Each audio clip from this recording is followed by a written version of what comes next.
오늘 읽은 성경 말씀에 삭개오라고 하는 사람이 등장을 합니다.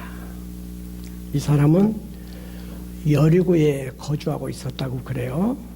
이 여리고는 여호수아가 가나안을 정복할 때의 첫 정복지입니다.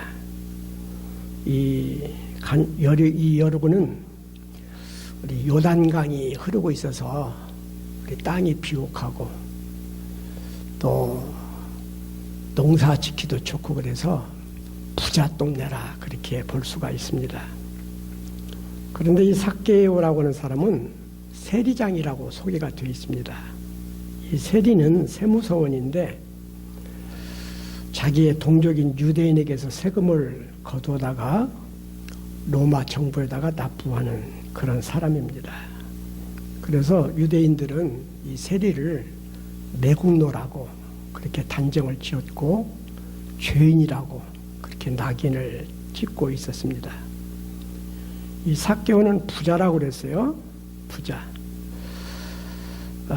아마도 우리 세리를 하면서 많이 착복도 했지 않나 그런 생각이 들어요. 이 삭개오가 단순한 세리가 아니고 세리장, 세무서 소장까지 올라간 거 보니까 아주 세리 업무에 열렬히 아주 극렬하게 충성을 했다 그렇게 생각해 볼 수가 있고, 또 부자라고 하는 거 보니까 우리 세무서원으로 활동하면서 우리 착복도 많이 했던 걸로 그렇게 보여져요. 어쩌면 이 삭개오는 키가 작았다, 난쟁이과에 속했다 그러는데 신체적인 장애가 있으니까 내가 출세를 하고 돈도 많이 벌어서 나를 무시하는 놈들 앞에 내가 떳떳이 살아야지 하는 그런 마음이 있어서 우리 세리가 되기도 하고 또 극렬하게 활동도 하고 그랬던 것 같아요. 그런데 주변에 있는 사람들은 이 삭개오를 어떻게 보았느냐면은 죄인 이렇게 삭개오를 보았습니다. 그래서 7절에 보면은 예수님께서 삭개오의 집에 들어가실 때에 무사람이 보고 수군거려 이르되 저가 죄인의 집에 유하러 들어갔도다 이렇게 얘기합니다. 죄인의 집. 이렇게 저 삭개오 저놈은 죄인이야 이렇게 낙인을 찍고 있었다 하는 것입니다. 그런데 세리 노릇을 하면서 세리 장애까지도 올라가고 또 많은 돈도 모아서 부자 소리도 듣는데 그런데 이 삭개오가 예수님을 만나고 난 다음에 변화가 돼요. 그래가지고 예수님을 만난 뒤에는 삭개오가 예수님 앞에 이렇게 고백을 합니다. 내 소유의 절반을 가난한 사람들에게 나누어 주겠습니다. 지금까지는 돈을 벌으려고 매국노 소리 듣고 죄인 소리 들으면서도 돈을 모으려고 막 세리를 열심히 했는데 이제 그 귀하게 여기던 소유를 가난한 사람에게 반절을 주겠다는 거예요. 그리고 또 하는 말이 내가 만일 누구의 것을 속여 빼앗은 일이 있으면 내 갑절로 갚겠습니다 그래요.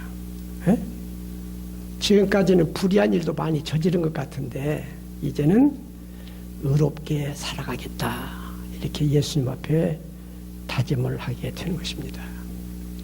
이렇게 삭개오를 변화시킨 그 힘이 뭐냐면은 바로 예수님의 사랑입니다. 믿으시면 아멘 한번 해보세요. 우리가 성경에 보면은 이 삭개오는 예수님을 굉장히 보고 싶어 해요.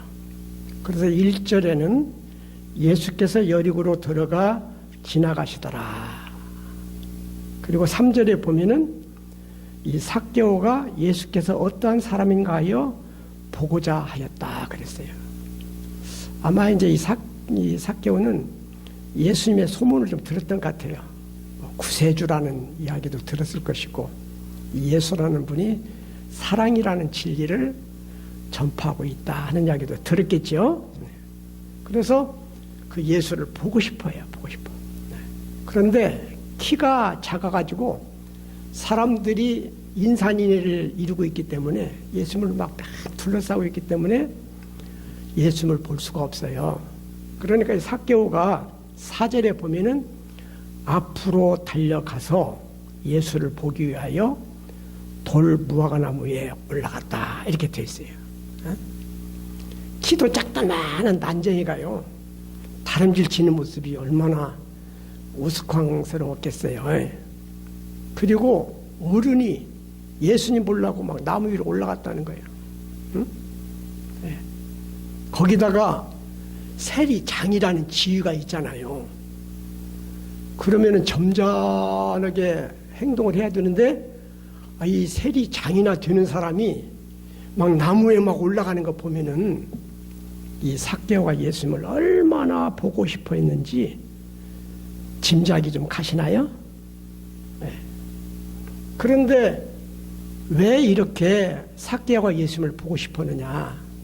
이 삭개오는 출세를 위해서 세리가 돼가지고 극렬하게 자기 업무에 충성하고 자기 동족에 대해서 열심히 세금 뜯어다가 로마 정부에다가 갖다 바쳤는데 그래서 세리장까지의 지위를 얻었고 돈을 많이 모아서 부자 소리는 들었는데 반면에 사람들에게 매국노 소리를 듣고 죄인이라고 낙인이 찍히면서 사람들에게 따돌림을 당했던 거예요.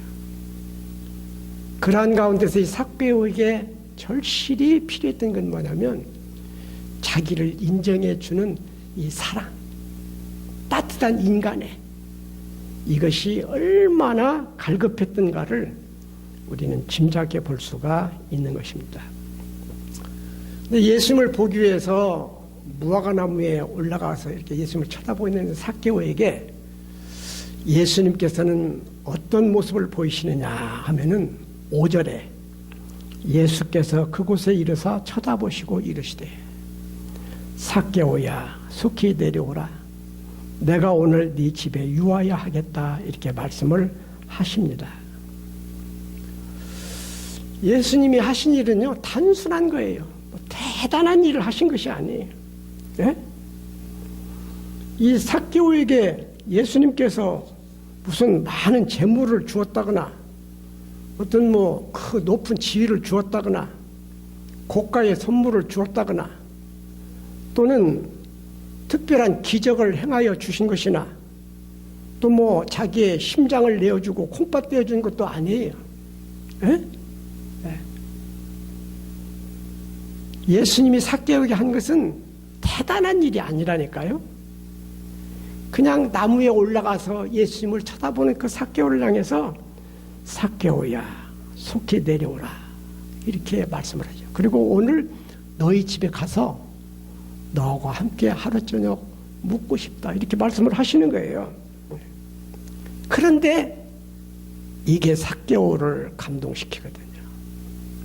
다른 사람들은 삭개오를 보면 저 매국노, 저 죄인, 나쁜 놈 이렇게들 얘기하는데 예수님은 따뜻하게 이름을 불러주면서 삭개오야 그래요. 친근하게 이름을 불러줘요. 삭개오를 다른 사람들처럼 내국론의 죄인이네 민족 반역자네 이렇게 부르지 않으시고 삭개오야 그의 이름을 친근하게 불러주셔요. 그리고 그 나무에서 속히 내려오라 그래요. 나무에 있으면 위험하니까 빨리 내려오라고는 안전을 염려하는 그 마음. 어른 채통이 있는데 나무에 올라가 있으니까 빨리 내려와서 채통을 살리라고는 배려.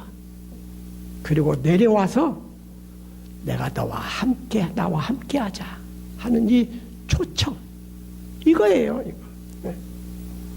그러면서 내가 네 집에 묵어야 되겠다 하는 것은 다른 사람들은 삭개오를 다 상대하기 싫어하고 접근을 꺼려해요.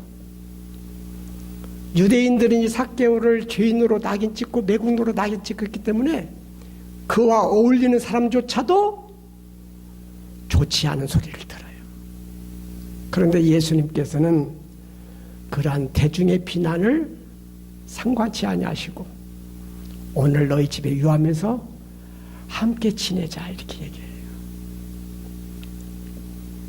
그런데 이러한 예수님의 별것 아닌 것 같이 보여지는 이러한 예수님의 모습에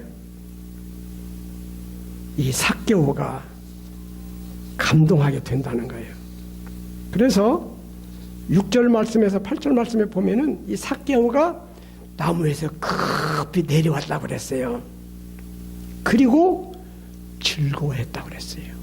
이러한 예수님의 모습에 행복감을 느끼는 게 행복감. 마음이 즐거워졌어요. 네. 그리고 예수님을 자기 집에 영접했다는 것입니다. 이것은 자기를 인정해 준 그 예수님에 대해서 존경하는 마음을 가지고 대접하는 마음을 가졌다고 볼 수가 있는 것입니다.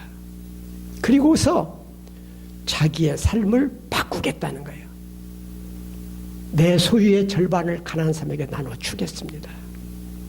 내가 불의한 방법으로 착취한 것이 있으면 네 배로 보상을 해주겠습니다. 완전히 삭개오가 바뀌어지고 새 사람이 되어지게 되는 것입니다. 이 삭개오는 지금까지 부자가 되기 위해서 세리를 했을 것이고 지금까지 매국노 죄인의 소리를 들었지만 아랑곳 없이 돈 벌기에 급급했을 텐데 예수님을 만나고 예수님의 그 간단한 사랑을 느끼면서 완전히 새로운 사람이 되어지게 되는 것입니다. 여러분, 예수님께서 삭개오에게 해준 것은 대단한 게 아니에요. 대단한 게 아니에요. 관심, 인정, 존중, 함께 친구해주고 이것이 예수님이 삭개오에게 하신 일인데 이것이 삭개오를 기쁘게 행복하게 만들고 지금까지 잘못 걸었던 인생의 방향을 돌려서 바른 길로 살아가게 결단하는 놀라운 효과를 나타내고 있다 하는 것입니다. 다른 사람은 삭개오의 허물만 봤지만 예수님은 삭개의 허물은 일체 다 덮고 삭개오야 나와 함께 어울리자, 나랑 친구하자 이렇게 말씀하시고 계십니다. 제가 지지난주에 제가 학교 다닐 때에 불악지로 오인을 받았다는 말씀 드렸는데 기억이 나시나요? 네. 제가 학교 다니면서 불악지로 오인이 되니까 이야 친구들도요 다 의면하고 상대를 하네요. 상대를 하네요. 지역에 평소에 저를 아껴주시던 목사님들도요 싹 외면하면서 그렇게 싸늘하게 저를 몰래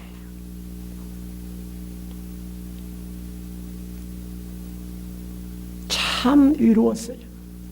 심적으로 엄청난 고통을 겪었습니다. 그런데요 그때 전주 금암교회에서 심호하시던 양규칠 목사님이 한번 저더러 오라고 그러더라고요. 그래서 갔더니 자네 양심을 걸고 주님 앞에서 솔직하게 이야기해보소. 자네 진짜 불악지 노릇 했는가 안 했는가 물어보세요. 그래서 제가 양심을 걸고 답변을 드리는데 저는 불악지가 아닙니다 그랬어요. 그때 그래? 그러면 그것처럼 억울한 일이 세상에 어디 있겠는가? 그리고서는 그분이 나서서 저의 구명운동을 해주셨습니다. 그리고 그 양규철 목사님과 더불어서 강인한 목사님이라고요. 또 민주화운동에도 적극 활동하셨던 목사님이 계신데 그 두 분이 저를 믿어주셨어요. 그래서 학교에 가서 교수님, 학장님을 만나가지고 우리는 이자가 불악지인지 아닌지는 모른다. 다만 한 가지 분명한 것은 목회적 소명이 투철하다. 제가 그때에 교회를 맡아서 전도사를 하고 있었거든요. 이렇게 목회적 소명이 있는 사람을 어떻게 매장하려고 그러느냐. 그래서 두 분 목사님이 나서서 추선해 주고 저를 변호해 주시는 가운데서 학교에서 저를 받아주고 복학시켜 가지고 공부를 마치고 목사가 될 수가 있었습니다. 저는 그 경험을 통해서요, 인간에게 이 사랑이라고 하는 것이 사람을 믿어주고 사람을 인정해주는 이 사랑이 얼마나 소중한 것인가를 그때 체험을 했어요. 네. 그러면서 제가 살아오는 동안에도, 목회하는 동안에도 이 사랑을 중요시 여기고 사람을 사랑하는 목자가 되려고 많이 노력을 했습니다. 그래서 제가 전에 있던 교회에서도 32년 동안 목회를 했는데요, 교인들한테 우리 목사님은 사랑의 목자라는 소리를 들었다니까요. 바울 사도도 우리 인간에게는 물질과 명예와 지위만 필요한 것이 아니라 보이지 않는 정신적인 요소, 믿음과 소망과 사랑이 필요한데 그 중에서도 제일은 뭐라고요? 사랑이라고요. 사랑. 우리 인간에게 사랑이 그렇게 필요한 거예요. 사랑이 필요한 거예요. 그러면 사랑이라는 것이 도대체 뭐냐? 잠언서 17장 9절 말씀에서는 허물을 덮어주는 것이 사랑이라고 말합니다. 베드로전서 4장 8절 말씀도 사랑은 허다한 죄를 덮는 것이라고 우리에게 알려주고 있습니다. 고린도전서 13장을 사랑장이라고 얘기하는데 거기에 보면 사랑이라고 하는 것은 모든 것을 참으며 모든 것을 믿어주며 모든 것을 바라며 모든 것을 견디는 것이라고 우리에게 가르쳐주고 있습니다. 사랑은 허물을 덮어주는 거예요. 그리고 상대에 대한 실망감이 있고 상대가 미운 마음이 있어도 참고 기다리면서 그가 바로 서기를 위해서 기도해주고 관심을 기울여 주는 것이라는 것입니다. 그를 믿어주고 모든 것을 바라며 하는 것은 그의 가치를 존중해 준다는 의미예요. 이것이 바로 사랑이라는 것입니다. 예를 들면은요, 어떤 부잣집에 시골 가난한 처녀가 시집을 와서 며느리로 들어왔어요. 혼숙감도 제대로 못 해왔어요. 그때 가난한 집 출신이라고 무시하고 혼숙감도 제대로 못 해왔다고 구박하면 이건 사랑이 아니지요. 그런데 그 부모들이요, 시부모님들이 애야, 우리 집에 혼숙감은 네 자신이다. 네 자신이 우리 집의 보배야.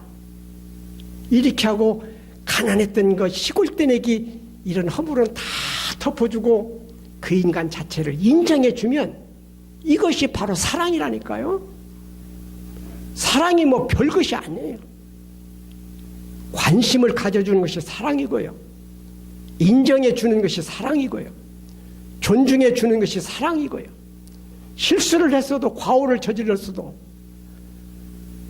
크나큰 허물이 있어도 그것을 다 덮어주면서 감싸고 끌어안는 것이 이게 성경이 가르치고 있는 사랑입니다. 이 사랑은 태양과 같아요. 따뜻하게 해주고 얼음도 녹여버리고 생명을 솟아시키고 꽃이 피게 하고 열매를 맺게 하는 것이 태양이듯이 이 사랑이라고 하는 것은 사람을 행복하게 만들고 용기와 소망을 갖게 만들고 변화하게 만드는 힘이 이 사랑 속에 있다 하는 것입니다. 예수님을 버리고 도망쳤던 베드로, 예수님이 신문당할 때 예수님 모른다고 부인했던 베드로, 얼마나 실망스러운 제자입니까? 그러나 부활하신 예수님은 다시금 베드로에게 찾아와서 내 양을 먹이라고 그를 인정해 주셔요. 그러한 예수님의 사랑에 감동을 받았던 베드로는 훗날 사도가 되어서 초대교회를 책임지고 마지막에는 거꾸로 십자가 못 박혀 순교를 당하기까지 예수를 증거하는 위대한 사도가 될 수가 있었습니다. 교회를 박멸코자 했던 사울, 예수 믿는 사람을 잡아다 감옥에 가두고 죽이는 데 앞장섰던 흉악한 자이지만 부활하신 예수님이 그에게 나타나서 너는 나의 택한 그릇이라고 말씀하시면서 따뜻한 사랑을 베풀어 주실 때에 그는 완전히 녹아졌고 예수님을 구주로 영접했고 그리고 그리스도를 증거하기 위해서 땅끝까지 나갔던 위대한 사도가 되어지게 되었습니다.